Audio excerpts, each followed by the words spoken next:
नमस्कार। आशा करते हैं कि आप सभी अपने-अपने घरों पे एकदम कुशल होंगे, अच्छे होंगे और जितने भी स्टूडेंट्स जिनका अपना लक्ष्य है, वो अपने लक्ष्य के प्रति अग्रसर हो रहे होंगे। देखिए, समय तो उतना अनुकूल नहीं है, लेकिन अगर एक तरीके से देखा जाए, तो छात्र जीवन में यह एक समय, एक अवसर की तरह प्रयोग किया जा सकता है। उचित होगा कि आप इस जो लॉकडाउन की स्थिति देश में बनी हुई है, उसमें तो देश का सहयोग आप कर ही रहे हैं, अपने घर पे रह रहे हैं, सुरक्षित रह रहे हैं और यह ज़रूरी भी है। उसके साथ ही साथ आप यह मत भूलें कि आपका भी जो लक्ष्य है, उसकी तरफ ये प्रयास जारी रखना है। और बहुत दिनों से आपने संस्थान नहीं ज्वाइन किया होगा, आप वहाँ गए नहीं होंगे। ऑलरेडी एक 21 दिन का लॉकडाउन गया, फिर उसके बाद फिर से एक्सटेंड कर दिया गया। तो आप अपनी पढ़ाई में लगे होंगे और आपको लगे भी रहना चाहिए। देश बहुत ही विपरीत परिस्थितियों से गुजर रहा है और निश्चित ही आप सबका सहयोग इसे इस विपरीत परिस्थिति से उभरने में मदद करेगा। तो मैं भी चूँकि अब कोचिंग तो ऑफ ही है और सारे के सारे सेटअप वहीं पे हैं। लेकिन फिर भी घर पे होने के बावजूद भी मैंने सोचा कि क्यों ना थोड़ी-सी मदद मैं भी आपकी पढ़ाई में करूँ। तो इस एक वीडियो के माध्यम से हम कोशिश करेंगे कि कुछ सब्जेक्ट्स के रिवीजन जब तक कि देश के माहौल ठीक नहीं होते हैं, हम फिर से अपनी कक्षाओं में नहीं वापस आते हैं, तो लगातार रूप से कुछ-कुछ टॉपिक्स के वीडियोस, कुछ सब्जेक्ट्स के कंटिन्यू वीडियोस आपको देते रहेंगे, ताकि थोड़ा बहुत आपका रुचि उन चीज़ों से बना रहे। और क्योंकि बोर्ड का माध्यम है नहीं, तो हम कोशिश करेंगे उस चीज़ों को कहानी की तरह समझने में और जो जो भी आपने पढ़ रखा है उसका एक रिवीजन पूरी तरीके से चल रहा होगा। तो देखेंगे आज के इस टॉपिक में हम लोग स्टार्ट कर रहे हैं पॉलिटिकल साइंस, पॉलिटी, जिसे आप राज्य व्यवस्था कह सकते हैं और आपके एग्जाम्स में आती है। आप एग्जाम्स का एक इम्पॉर्टेंट टॉपिक है, तो हम लोग इसको शुरू करेंगे। और आज का जो पूरी की पूरी स्टोरी है जो हम लोग कंप्लीट करेंगे, वो 1857 से, मतलब जो क्रांति हुई 1857 से, वहां से लेकर के एक तरीके से 1905, मतलब बंगाल का विभाजन, वहां तक एक पूरा बैकग्राउंड समझने की कोशिश करेंगे। क्या क्या परिस्थितियां बनी, ऐसा क्या हो गया कि हमें एक अपने देश के संविधान की आवश्यकता पड़ गई। और क्योंकि ऐसा तो था नहीं कि हम लोग जो है पहले जब संविधान हमारा नहीं था तो हम एक पद्धति पे नहीं चल रहे थे। निश्चित तौर पर हम किसी न किसी पद्धति पे काम कर रहे थे। तो कुछ ना कुछ ऐसी परिस्थितियां आई होंगी, कुछ ना कुछ ऐसी दिक्कतें आई होंगी जिससे कि परेशानी बढ़ती गई होगी। फिर हमारे अंदर जागरूकता आई होगी और हमें अपने ही देश में अपना संविधान लागू करने की समझ विकसित हुई होगी। तो ये कौन कौन सी परिस्थितियां थी, कैसे कैसे ये डेवलप हुई, ये आपको मदद करेगी ये समझने में कि संविधान किस तरीके का होना चाहिए। या ऑलरेडी आपने पढ़ रखा है, लेकिन ये कहानियां आपको मदद करेंगी ये समझने में कि क्या क्या कैसे कैसे घटित हुआ। तो 1857 के पहले की कहानी आप हिस्ट्री में पढ़ रहे होंगे, आपके टीचर्स पढ़ाएंगे, या अगर समय मिला तो हम यहीं पर डिस्कस करेंगे। लेकिन 1857 की क्रांति के मैं थोड़ी सी बैकग्राउंड पे चलता हूँ और आपको समझाने की कोशिश करता हूँ कि चीजें कैसे बनी। आप सारे लोग जानते हैं कि जब यहाँ पे अरबों का आक्रमण नहीं हुआ था, मतलब मैं मीर कासिम की बात कर रहा हूँ, तो ये 712 क्या कहते हैं ईस्वी में मीर कासिम का जब आक्रमण होता है, तो ऐसा तो था नहीं कि हमारा देश किसी व्यवस्था पे चल नहीं रहा था। हमारे देश की जो व्यवस्थाएं चल रही थी वो धर्म तंत्र के आधार पर चल रही थी। हम धार्मिक चीजों को मान्यता दे रहे थे। हमारे यहाँ जो बहुत क्या कहते हैं धर्म को प्रधान माना जाता था और हम उसी के आधार पर काम को करते थे। हम जो पुरोहित हुआ करते थे, जो उसके साधक हुआ करते थे, हम उनको कहीं ना कहीं भगवान का स्वरूप और उनके दिए गए आदेशों के हिसाब से अपनी व्यवस्थाएं चलाते थे। फिर धीरे धीरे जब मीर कासिम, मतलब एक तरीके से कहा जाए तो लूटने के लिए जब पहला अरब का आक्रमण होता है, तो हम बड़े डर से जाते हैं, सहम से जाते हैं कि अचानक से ऐसी विपरीत परिस्थिति कैसे आ गई। कि अभी तक तो सारा कुछ ठीक चल रहा था, क्योंकि देखो कुछ चीजें जब लगातार चलती हैं ना तो हमें उसकी आदत पड़ जाती है, और आदत पड़ जाती है तो हम उससे कैसे कंफर्टेबल हो जाते हैं एकदम आराम से, हाँ ठीक है ये हो सकता है। तो फिर जब अरबों का आक्रमण हुआ तो हम भयभीत हो गए, हमको लगा अरे भाई ये क्या हो गया, ये तो अचानक से चीजें बदल रही हैं।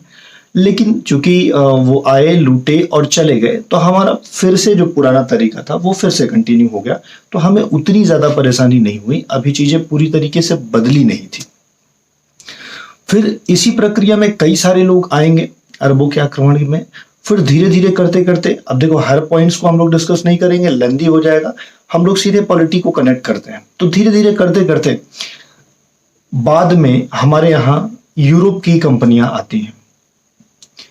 तो जब हम यहां से धर्मतंत्र को बदल करके बीच में बाबर के आ जाने के बाद जब मुगल शासन की स्थापना होती है तो हमने तंत्र बदला, मतलब पहले हम धर्मतंत्र पे रहते थे, फिर उसके बाद हम लोग बाबर के हिसाब से, मतलब इस्लाम मुगलों के हिसाब से रहने लगे।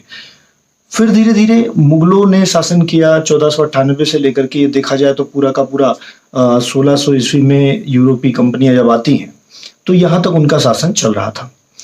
तो हम धीरे धीरे आदी हो गए किसके, उनके हिसाब से चलने के। मुगल जो हमारे शासक हुआ करते थे, जो भारत पर जो आक्रमणकारी थे, जो भारत के शासन में भागीदार बन गए, उनके कहीं ना कहीं हम लोग आदी हो गए, कैसे चलना है, कैसे करना है, क्या उनको पसंद है, और दैट कि हम लोग एक तरीके से उनको फॉलो करने लगे। फिर एक बड़ा बदलाव आया जब यूरोपीय कंपनियां भारत में आई, मतलब मैं बात कर रहा हूं कि पुर्तगाल लोग भारत में आए, डच लोग भारत में आए, इंग्लिश लोग भारत में आए और फ्रेंच लोग भारत में आए।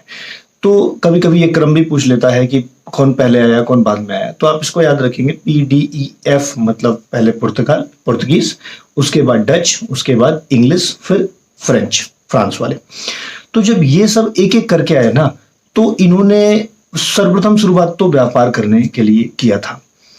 तो धीरे धीरे इन्होंने व्यापारिक कंपनियां स्थापित की। जब इन्होंने व्यापारिक कंपनियां स्थापित की तो इनका उद्देश्य केवल और केवल था व्यापार से लाभ कमाना। तो ये व्यापार से लाभ कमा रहे थे, और अब चूंकि लाभ पाना लालच को बढ़ावा देता है, तो इसलिए इन यूरोपीय कंपनियों के बीच में ही ना आपस में ही बहुत लड़ाई झगड़ा हुआ करता था। ये सुपर पावर एक तरीके से मानिए कि मतलब सोल अथॉरिटी बनने के लिए कि मुझे ही सबसे ज्यादा लाभ मिले, तो इन सब में आपस में ही लड़ाई झगड़ा हुआ करता था। और सबसे बड़े राइवल्स जो थे वो देखा जाए कि फ्रेंच वाले और इंग्लिश, मतलब कि ब्रिटेन के जो अंग्रेज लोग थे और फ्रांस के जो लोग थे, ये दोनों कंपनियां आपस में बहुत बड़ी शत्रुता रखते थे। आगे चल के कनेक्ट होगा, अभी हम आपको बंगाल विभाजन भी समझाएंगे तो चीजों को देखेंगे। इसका बड़ा उत्तरदायित्व है प्लासी के युद्ध में। दोनों कंपनियों का जो ये लड़ाई झगड़ा है, एक तरीके से प्लासी का युद्ध का जनक बनेगा आगे चल के। तो इन दोनों में लड़ाई झगड़ा बहुत तेजी से हो रहा था। केवल यही नहीं हो रहा था कि केवल भारत में हो रहा था, इनका ये संघर्ष एक तरीके से वहां यूरोप में भी चलता था, समुद्र में भी चलता था, और भारत में तो चलता ही था, केवल इसलिए कि सुप्रीमेसी किसकी हो जाए, हमको ही केवल व्यापार करने को मिले, लाभ हमारा ही हो। तो जब धीरे धीरे ये लोग व्यापारी क्या कहते हैं कंपनियां आपस में लड़ाई करते करते एक दूसरे से संघर्ष में, एक समय आता है कि जब भारत में केवल और केवल एक अथॉरिटी बचती है, और वह होता है अंग्रेज। फ्रेंच वाले एकदम सिमट जाते हैं, मतलब ना के बराबर पूरा का पूरा भारत पर जो कब्जा था वो ईस्ट इंडिया कंपनी का होता है, इंग्लैंड की कंपनी मतलब अंग्रेजों का होता है। और फ्रेंच यहाँ से नाम मात्र की, मतलब एक आध जगह हुई बचती है, लास्ट में जाती है। एक प्रश्न पूछा जाता है कि कौन सबसे बाद में आया और सबसे बाद में गया, तो फ्रेंच वाले ही सबसे बाद में आए थे और ये सबसे बाद में ही गए थे। तो इंग्लिश का मतलब अंग्रेजों का एक तरीके से भारत पर पूरा का पूरा प्रतिनिधित्व हो गया। अब जब अंग्रेजों का प्रतिनिधित्व हो गया तो धीरे धीरे अंग्रेज चाहते थे कि व्यवसाय के माध्यम से अगर राजनीतिक पावर भी हमारे पास आ जाए थोड़ी बहुत, तो कहीं ना कहीं व्यवसाय और अच्छे ढंग से हो सकता था। इसके और भी कारण थे कि किस तरीके से, ये कोई प्लानिंग नहीं थी कि अंग्रेज आए हैं और बाद में शासन करने लगेंगे, वो तो भारत की स्थिति को देखते देखते ये लोग ऐसा करने लगे। देखिए मैं कुछ पृष्ठभूमि आपको और समझाता हूं कि जिस समय ब्रिटेन को ये पता लगता है, मतलब भारत में जो अंग्रेजी सेना है उसको ये पता लगता है कि यूरोप में जो है फ्रेंच और ब्रिटिश के बीच में लड़ाई हो गई है। तो फ्रेंच और ब्रिटिश के बीच में जब लड़ाई हो गई है तो यहाँ पे जो बंगाल में उनका क्या कहते हैं अंग्रेजों का किला था, उस किले को वो फोर्टिफिकेशन करते हैं, मतलब सुरक्षा के लिए कि भाई अगर यूरोप में लड़ाई हुई है तो कहीं ना कहीं यहाँ की फ्रांस वाली सेना हमारे ऊपर आक्रमण करेगी, तो वो उसका फोर्टिफिकेशन करने लगते हैं, मतलब उसको मरम्मत, उसका चार दीवारी बनाने लगते हैं, ऊपर उस पर तोपे बिठाने लगते हैं, बंदूकें बिठाने लगते हैं। और ये बात नागवार गुजरती है वहां के बंगाल के तत्कालिक नवाब, जिनका नाम है सिराजुद्दौला। सिराजुद्दौला को लगता है कि भाई हमसे बिना पूछे ही इसका फोर्टिफिकेशन करवा दे रहे, इस पे बंदूक लगा दे रहे हैं। तो उन्होंने क्या करा, उस पर क्या कहते हैं आक्रमण करके उस पर कब्जा कर लिया। बाद में बातचीत करके, नेगोशिएट करके वो क्या कहते हैं फिर से अंग्रेजों के पास चली जाती है। वो फोर्ट विलियम्स जो था उनके किले का नाम, फिर से उन्हीं के पास चला जाता है। लेकिन ये बात थोड़ी सी अंग्रेजों के मन में रह जाती है कि अगर हमें बंगाल पर शासन करना है तो कहीं ना कहीं नवाब का हस्तक्षेप हमेशा बना रहेगा। और क्योंकि नवाब ने उनके किले को छीन लिया था तो इस वजह से वो बड़े परेशान भी थे। अब यहीं से थोड़े थोड़े षड्यंत्र की शुरुआत होती है। षड्यंत्र की शुरुआत इस तरह से होती है कि जो वहां का नवाब का जो सेनापति है जिसका नाम मीर जाफर है, कुछ षड्यंत्र करके उनके नाखुश लोग, देखिए कहीं पर भी नवाब या राजा होते हैं तो उनके कुछ लोग नाखुश हो जाते हैं उनसे, उनके दंड की वजह से, किसी कारण की वजह से। तो पहले उनके नाखुश लोगों को अंग्रेजों ने, क्लाइव ने मिलाया अपने पास। फिर उनके नाखुश लोग के माध्यम से वो मीर जाफर के पास पहुंचे और मीर जाफर को ये लालच दिया कि अगर आप हमारी तरफ से लड़ते हैं, हम जीत जाते हैं, तो आपको यहाँ का नवाब बना दिया जाएगा। अच्छा, ऐसा क्यों किया? इसके पीछे सबसे बड़ा रीजन था कि अगर बंगाल में उनका नवाब बैठ जाएगा तो बंगाल में उन्हें किलेबंदी करने में, व्यापार करने में, इन सब में आसानी हो जाएगी, कोई हस्तक्षेप करने वाला नहीं बचेगा। तो यही पृष्ठभूमि बनती है प्लासी के युद्ध की। पहला ऐसा युद्ध जो अंग्रेजी सेना, देखिए ध्यान रखिएगा कि अंग्रेजी सेना अंग्रेज जो आए थे वो व्यापार करने आए थे। फिर धीरे धीरे यहाँ फ्रांस की सुरक्षा की वजह से थोड़े थोड़े सैनिक भी बना लिए थे वो। लेकिन अभी जब पहला युद्ध लड़ रहे हैं वो प्लासी का युद्ध, सिराजुद्दौला बंगाल के नवाब के खिलाफ, तो उसका जो मीर जाफर सेनापति है वो मिला हुआ है रॉबर्ट क्लाइव से, मतलब अंग्रेजों से। और कहा जाता है कि ये एक ऐसा युद्ध था 1757 में जो बिना लड़े हुए जीत लिया गया। इसका मतलब है कि लड़ना ही नहीं पड़ा, क्योंकि जब उसकी सेना लड़ेगी ही नहीं, उसका सेनापति जो मीर जाफर था उसने सरेंडर कर दिया। एक आध दो स्वामी भक्त लोग थे वो थोड़ी छोटी छोटी टुकड़ियों से लड़े और हार गए। तो यह एक पहला युद्ध था जो अंग्रेज जीत तो गए, लेकिन अभी उन्हें इस बात का अंदाजा नहीं था या इस बात का कंफर्मेशन नहीं था कि हम बहुत ताकतवर हैं। उसके पीछे रीजन था क्योंकि इन्होंने लड़ा तो था नहीं, एक तरीके से षड्यंत्र के माध्यम से ये जीते हुए थे। अगर सच में लड़ाई होती तो अंग्रेज कहीं नहीं टिकते और हार जाते। तो पहला युद्ध जीता तो अंग्रेजों ने, लेकिन ये उनकी ताकत का विस्तार नहीं कर पाया। इस समय भारत की स्थिति कुछ ऐसी है कि भारत में मुगल जो है, मुगल का मतलब जो बाबर की पीढ़ी है, मुगल साम्राज्य जो है वो धीरे धीरे पतन की ओर आ रहा है। औरंगजेब के बाद कोई भी ऐसा बहुत सक्षम शासक नहीं हुआ जो क्या कहते हैं, एक तरीके से उन्होंने, अकबर ने बहुत बड़ा साम्राज्य बनाया, औरंगजेब ने थोड़ा बहुत रखने की कोशिश करी लेकिन कर नहीं पाए। उनके बाद वो डिग्रेड होता चला गया, कम होता चला गया। तो मैं जिस समय 1757 की बात कर रहा हूं, इस समय मुगल साम्राज्य एकदम पतन की ओर था। अंग्रेजी सेना व्यापार की दृष्टि से उसके बाद पैसे हो रहे थे और धीरे धीरे वो हस्तक्षेप भी कर रही थी, जैसे प्लासी का युद्ध जीत चुकी थी। इसके साथ ही साथ एक घटना और हो रही थी। भारत में एक बहुत बड़ी पावर जिसको आप मराठा बोलते हैं, तो मराठा जो है वो बहुत तेजी से राइज कर रहे थे, बढ़ते हुए चले जा रहे थे। पूरा विश्व मान रहा था उस समय, केवल भारत ही नहीं पूरा विश्व मान रहा था कि अगर कोई ऐसी पावर है जो भारत में मुगलों की जगह लेगी तो वो मराठी ही होंगे। अंग्रेजों को भी इस बात से डर था, क्योंकि मराठे लड़ाके हुआ करते थे और कहीं ना कहीं उनका साम्राज्य भी अच्छा खासा था, योद्धा हुआ करते थे। तो अंग्रेजों को भी लगता था कि ओपन नहीं होना है, बहुत सीधे फ्रंट में नहीं आना है, नहीं तो मराठों से लड़ाई होगी जिसमें हमको हार मिल जाएगी। कूटनीतिक तरीके से ये खेल रहे थे। तो 1757 की विजय के बाद भी चुप रहे वो। एक बहुत बड़ी घटना हुई 1761 में। 1761 में अहमद शाह अब्दाली वर्सेस मराठों का अहमद शाह अब्दाली से युद्ध हुआ, पानीपत का तृतीय युद्ध जिसे आप कहते हैं। और शायद आप इसको वहाँ पे मूवी भी आई है, आप इसको देख लीजिएगा, पानीपत करके है। तो पानीपत का जब ये 1761 का जो युद्ध होता है, इस युद्ध में मराठे हार जाते हैं और बड़ी बुरी तरीके से हार जाते हैं। इस तरीके से बुरी तरीके से हारते हैं कि विपिन चंद्रा की किताब में ये स्पेशली मेंशन्ड है, ऐसा आप देख सकते हैं। बुक कई किताबों में लिखा हुआ है कि they were saturated to nothing. Saturated to nothing का मतलब है कि कोई भी घर ऐसा नहीं बचा था जहां पे लोग ना मारे गए हों। और मराठे इस हालात में नहीं थे कि आने वाले 10 साल तक वो अपनी शक्ति को इकट्ठा करके, या आने वाले 5 साल तक वो शक्ति को इकट्ठा करके और फिर से लड़ाई के लिए जोर भर सके। तो 1761 में मराठे, जो कि भारत के दूसरे शासक होने वाले थे, वो खत्म हो गए। मराठों के खत्म हो जाने की वजह से इधर अंग्रेजों को बल मिला। अंग्रेजों को लगा कि अब तो मौका है कि हम लोग क्या कहते हैं, मराठों का प्रॉब्लम सॉल्व हो गया है। लेकिन अभी एक दिक्कत थी, वो बंगाल के नवाब मीर जाफर, जिसको इन्होंने नवाब बनाया था, इनका उद्देश्य ये तो था नहीं कि नवाब बना के छोड़ देना, इनका उद्देश्य था एक्सट्रैक्ट करना, पैसा लेना उनसे, ढेर सारा पैसा कमाना।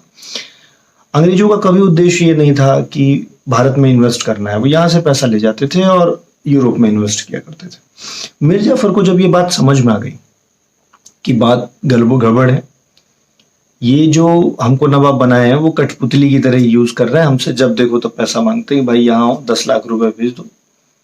तो मीर जाफर को जब ये समझ में आ गया और उसके पास पैसे नहीं बचे, धन खत्म हो गया, तो उसने थोड़ी बहुत आनाकानी करनी चालू कर दी। और जब अंग्रेजों को ऐसा लगा कि ये मेरी बात को मान नहीं रहा है, तो उसको पदमुक्त कर दिया गया, वहां से हटा करके उसी के दामाद मीर कासिम को बंगाल का नवाब बना दिया गया। उन्होंने कहा भाई तुमको बना दे रहे, तुम हमारी बात का ख्याल रखना, देखना पैसा वैसा मांगे तो मना मत कर देना। तो मीर कासिम मीर जाफर का दामाद था और वो बंगाल के नवाब बना दिए गए। मीर कासिम प्रबुद्ध था, थोड़ा सा उसे बातें समझ में आती थी। उसे जब पैसे लिए जाने लगे तो उसे कहीं ना कहीं ये सब बातें गड़बड़ लगने लगी। तो उसने अपनी बंगाल से राजधानी को दूर किया और वो उसी प्रकार की सेना तैयार करने लगा जैसा ब्रिटिश के पास हुआ करता था। मतलब एक तरीके से वो पहले से ही इस बात पे तैयार था कि आज नहीं कल तो हमें लड़ाई लड़नी ही पड़ेगी। इस बात की खबर ब्रिटेन वालों को लग जाती है कि मीर कासिम जो है वो कहीं ना कहीं बगावत करने के विचार में है और वो सेना तैयार कर रहे हैं। तो वो मीर कासिम पर आक्रमण कर देते हैं। मीर कासिम थोड़ी बहुत लड़ाइयां लड़ता है, लेकिन अक्षम होने के कारण, नहीं लड़ पाने के कारण वो भागता है और भाग करके जाकर के अवध के नवाब सुजाउद्दौला के पास शरण लेता है। जब वो अवध के नवाब सुजाउद्दौला के पास शरण लेता है तो वो धीरे धीरे बात करते करते अवध के नवाब के साथ और मुगल एम्परर, मतलब मुगल सम्राट शाह आलम द्वितीय, इनका एक ट्राइपॉड बनता है। मतलब ये तीनों का संयुक्त सेना बनती है और ये तीनों लोग एक साथ मिलकर के अंग्रेजों का सामना करने का निर्णय लेते हैं। और यह घटना बक्सर के युद्ध के नाम से जानी जाती है 1764 में।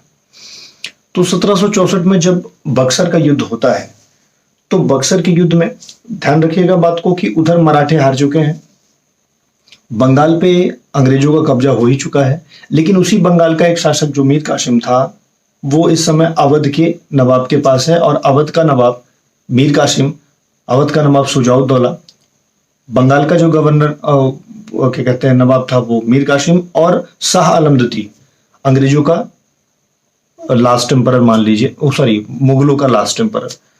तो इन तीनों की संयुक्त सेना बक्सर के युद्ध में 1764 में अंग्रेजों का सामना करती है और पराजित हो जाती है, लड़ करके हार जाते हैं। तो आपको समझ में आ रहा है 1757 वाला युद्ध बिना लड़े जीता गया था, लेकिन 1764 वाला तीनों की संयुक्त सेना को अंग्रेजों ने लड़ करके हरा दिया।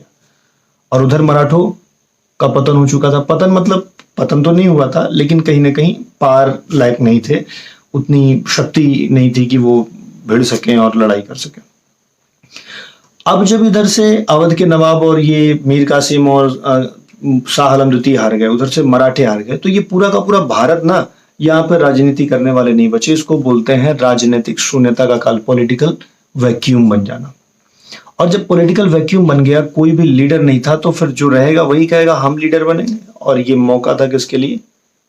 अंग्रेजों के लिए।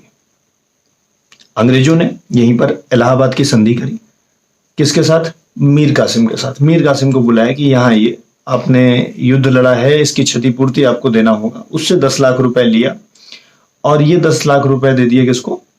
शाह आलम द्वितीय को, मुगल सम्राट को। मतलब मीर कासिम से लिया और मुगल सम्राट को दे दिया और कहा भाई साहब, ये बंगाल की जो चुंगी है ना, वो उसको वसूलने का अधिकार आप मुझे दे दीजिए, आपको ये पेंशन के रूप में पैसा हम देते रहेंगे। उनको पेंशनर बना दिया।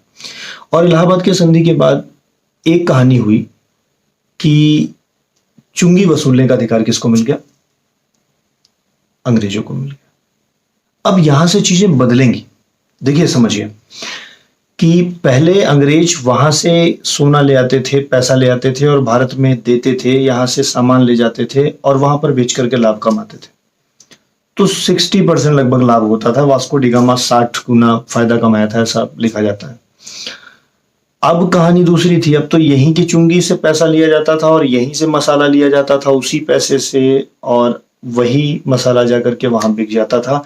अब जो प्रॉफिट था वो बहुत ज्यादा हो चुका था।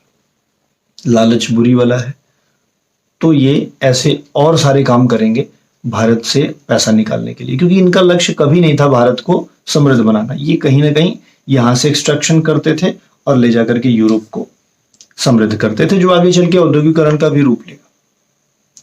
तो अगले वाले वीडियो में इसी के आगे हम लोग बात करेंगे बक्सर के युद्ध के बाद। रिक्वेस्ट है आप सारे लोगों से कि घर पे रहिए। ये मैं एक कहानी के रूप में बता रहा हूं चीजें।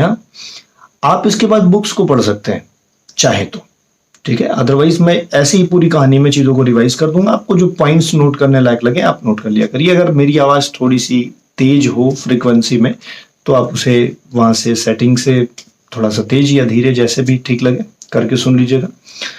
तो ये कहानी अभी तक थी। हम लोग इसके आगे भी चर्चा करेंगे बट अगले वीडियो में।